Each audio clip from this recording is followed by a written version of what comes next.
We've got a new plugin. It's called the Infiltrator 2. This is a tool that allows us to stack a number of different effects and modulate each effect so that we can create these very unique, otherworldly sounds from traditional instruments. So I've taken a synth pad and I've added a few effects from the Infiltrator. Let's see what that sounds like.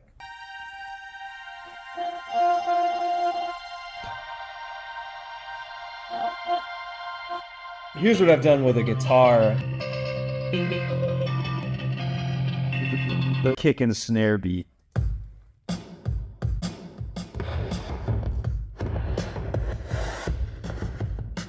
Here's the hi-hat.